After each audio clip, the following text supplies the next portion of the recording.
Well, my guest today needs little introduction, being the centre of the most controversial legal case in Australian history after her daughter Azaria was taken by a dingo at Uluru in 1980. In a cruel twist, she was falsely accused and sentenced to life in prison for Azaria's murder. But now, 34 years later, she's standing strong as a powerful advocate for justice and forgiveness.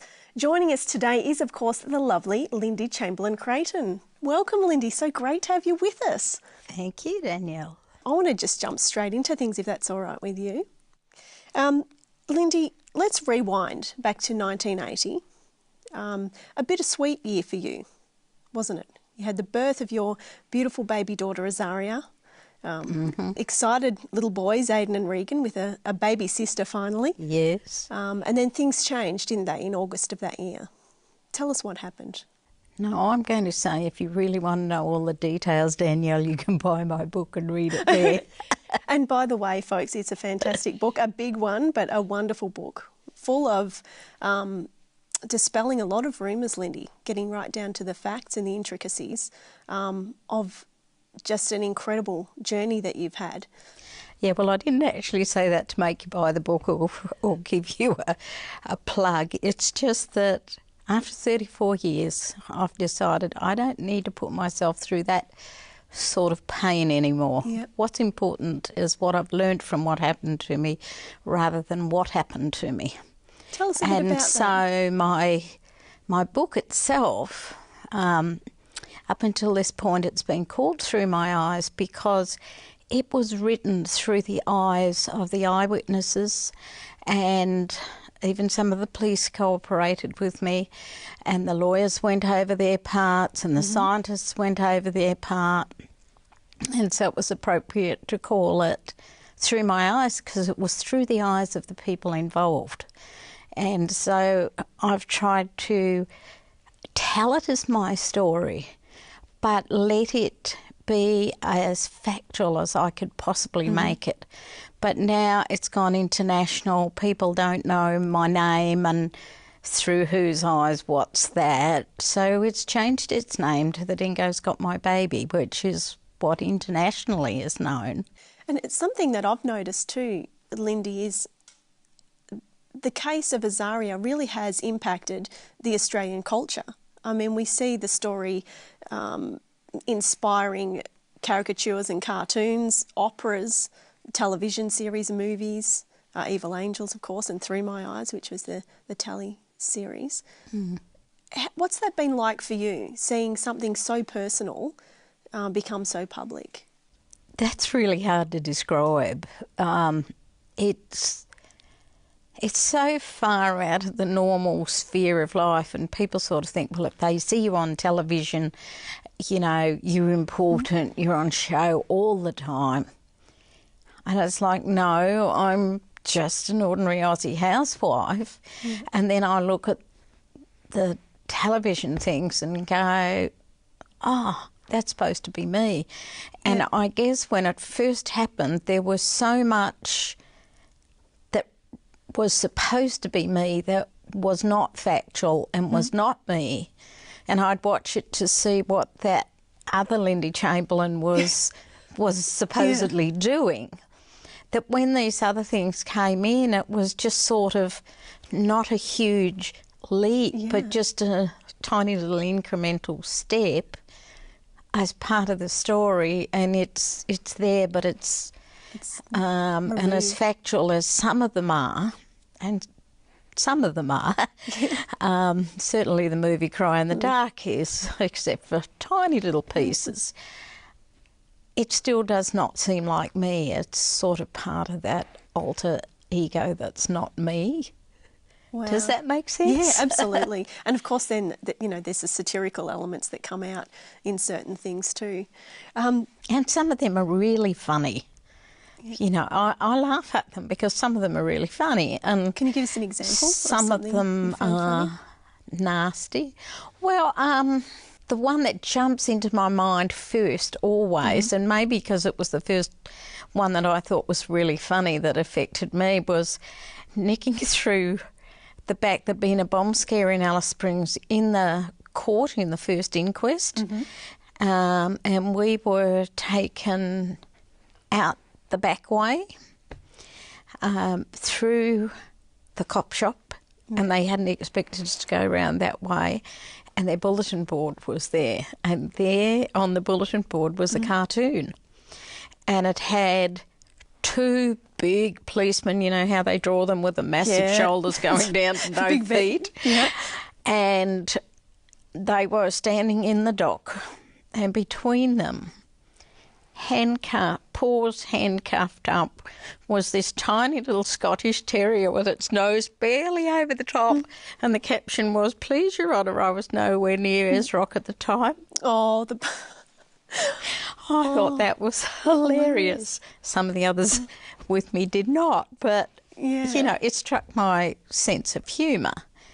And yet, some of the stuff that people like Ostentatious did, that's just nasty and in poor taste.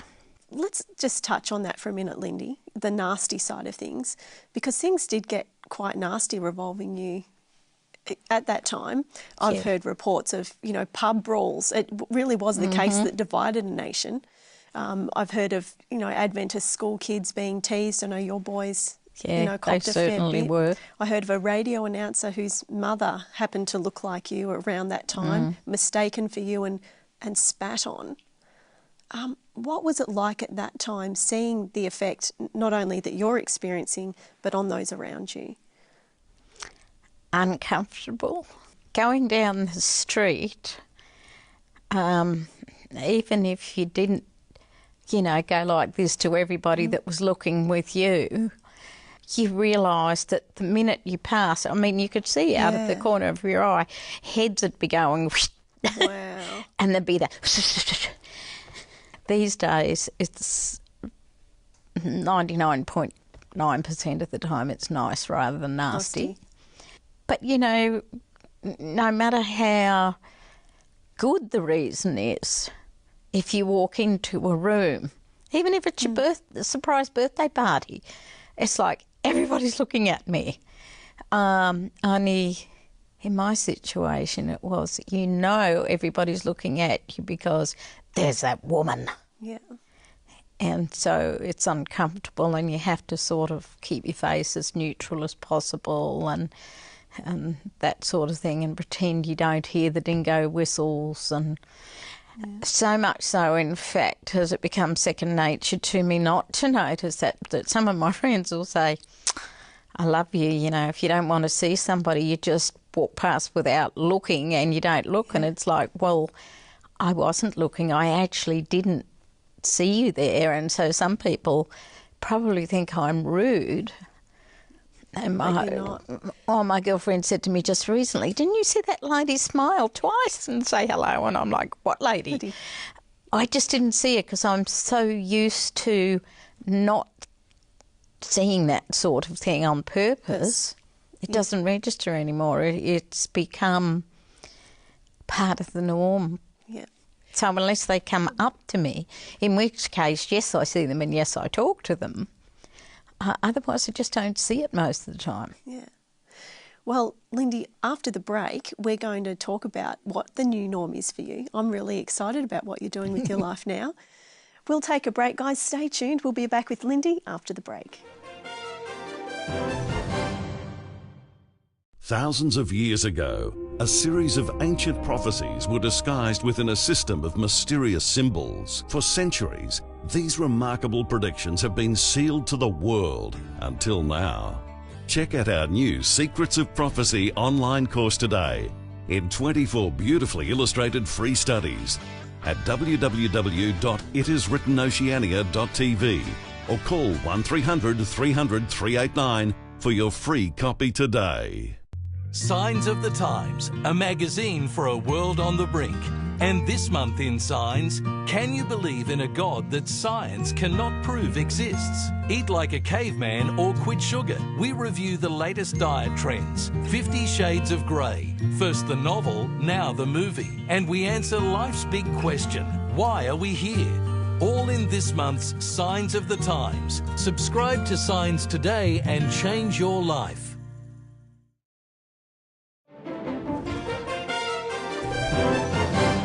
Thanks for tuning back in with Lindy, Chamberlain, Creighton.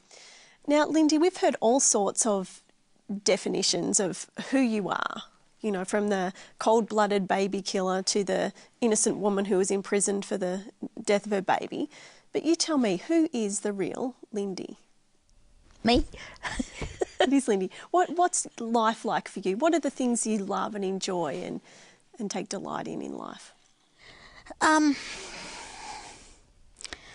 Oh, big question. There's so many things I like. Some of them I can't do anymore as a result of my health, but I love outdoor things. So, although I Any skydiving? Skydiving? Yeah. Not yet. Not yet. It's on the bucket list. On the bucket list. Very good. And it's very close. I've been on the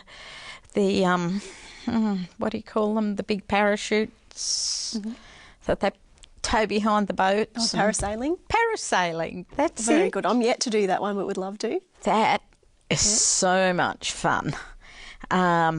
Lots of those sorts of things. In my younger days, it was flying foxes and, bridges that swung or one rope to stand on and two to hold on to and that sort of thing. Well, you probably would have given Steve Irwin a run for his money in your younger days, Lindy. I have picked up crocodiles and things. I've had a 3'6" one in my hands. Oh, wow. And I love that sort of thing, but equally I love painting and pottery and crafts and Christmas. I love Christmas, especially white Christmases. But I also absolutely love designing houses and interior decorating and that sort of thing. I don't do a lot of interior decorating because we earn our living these days by renovating houses and small building projects, etc. And usually they're sold empty. Wow. Now, I know, Lindy, also family is very important to you. Yes. Yeah. One grandbaby. Just one. Wow. But it's the first one. She's not a year old yet. That's exciting.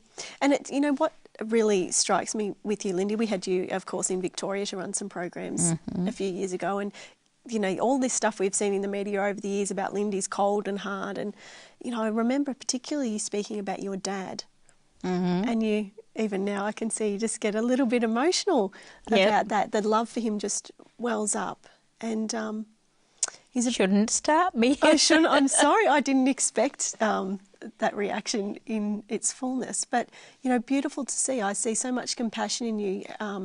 You help a lot of people. You speak often on forgiveness. Well, it's certainly one of the most demanded topics when I speak because I think a lot of people are so much in, you go to church and you have to forgive because the Bible says you do and God says you got to forgive. And I think that puts you off more than anything else. I think that's a real misnomer. You think you have to do it in order to be good or in order to be a Christian. Yeah. And I believe that forgiveness is selfish, very selfish. It's for you. As in we need it. It's not a bad selfish, it's a good selfish. But, what makes us think we can forgive a person? I don't know. That's so arrogant. It's God that forgives people. The power of the Holy Spirit, do you think? Yeah, it's just got nothing to do with us. We can release them, certainly.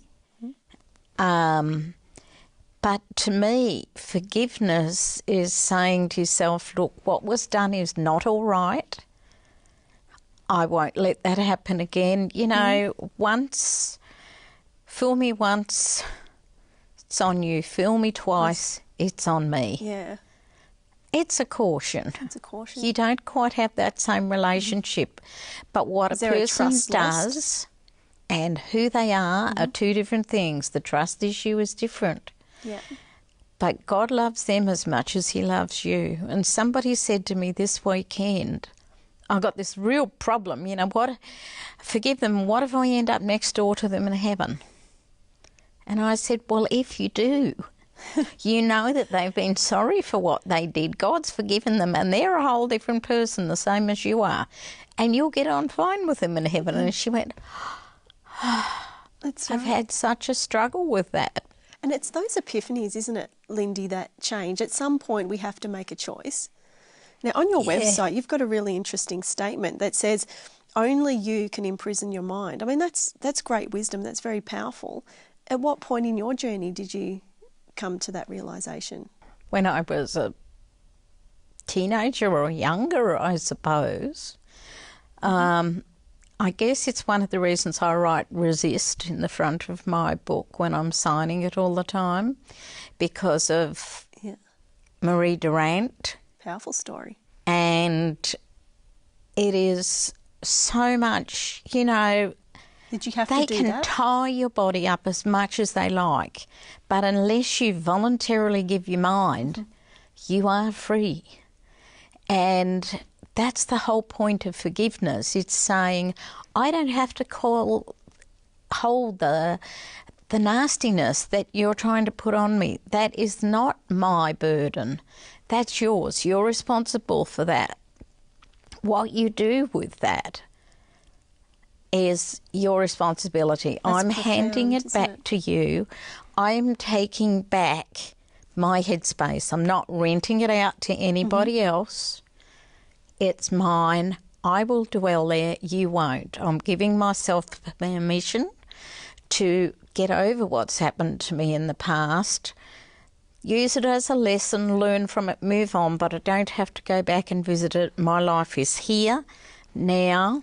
That's your responsibility. I've forgiven myself for that, for being sidetracked. And if sometime in the future you say, man, what I did wasn't very nice, I should take responsibility for that and I'm going to go and apologise and say, look, I did this, it wasn't nice, I'm sorry. I have no problem then of saying, fine. As far as I'm concerned, that was in the past long ago. Now it's just between you and God. Get it over with, move on. Do you think a powerful part of that, Lindy, when people hear your story, when you have the privilege of answering God's call and going where he tells you to go, in a nice way, that some of the power in that is that God's able to use you. You've been through such an intense journey. You've had to forgive so many people in so many ways on such a public level that people can listen to your story, analyse the forgiveness they need to pursue and say, you know what, if Lindy can forgive, then I can too.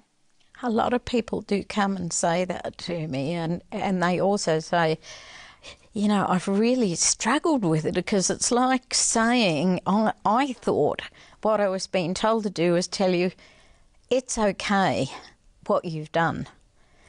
But in the version of forgiveness that I teach, and many others around the world do as well, I'm not alone in this, is no, it is not okay.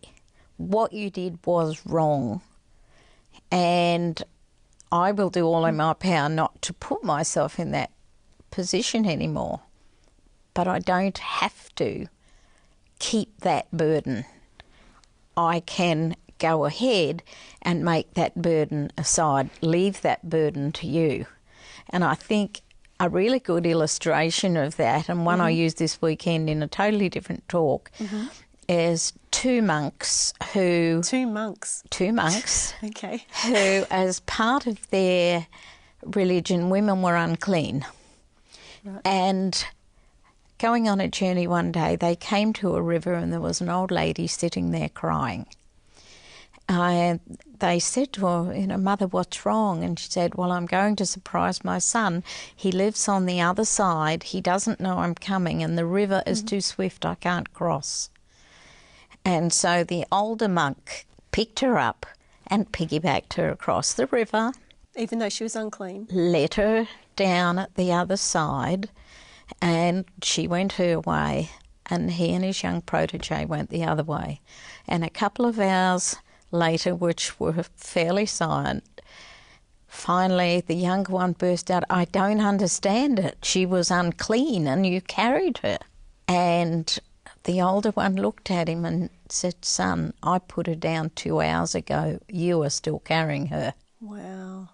And powerful. That is the difference between forgiveness, is get it over with, talk to God about it, deal with it and go on. Doesn't mean you don't come back for a little visit every now and then, or if they do something nasty again, it doesn't all come up again.